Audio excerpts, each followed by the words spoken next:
Hi guys, good morning to this video guys. Nandito tayo ulit sa bukid. Ayan guys, update sa among mga pabo ay lumaki na sila. Tingnan nyo guys, so, ang laki na. Ayan, sari-sari na lang nandito.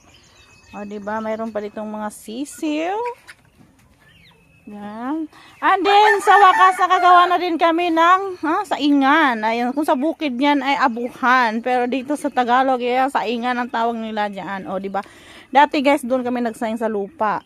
Ngayon ayan nasimulan na ayan, gumawa sila kahapon at natapos din. O di ba?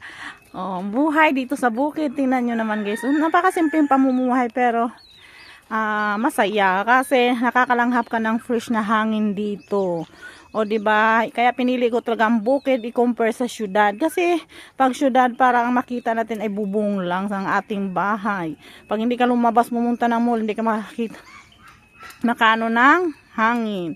Pero dito sa bukid always makalanghap ka ng fresh na hangin kasi maraming puno dito sa kapaligiran. Ayan, diba? So ang nakatira dito yung pinsan ko, pero tingnan nyo guys, mga lalaki nakatira dito. Ayan, pero malinis ang paligid kasi nagwawalis sila dito sa paligid. Ayan. So abangan nyo ang mga bagong update ko dito sa pamumuhay namin dito sa bukid. As in guys, nung pumunta kami dito is 0-0, pero sa awa ng Diyos, tandahan po kami nakakaano ng mga alaga dito sa bukid sa awa ng Panginoon.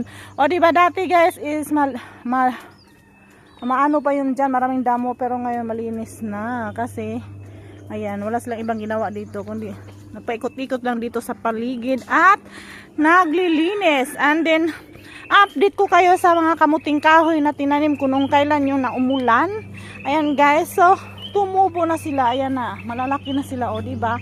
Pag may tinatanim, may anihin. Ayan guys, so mahaba-haba na sila, ayan, malaki na sila, o diba?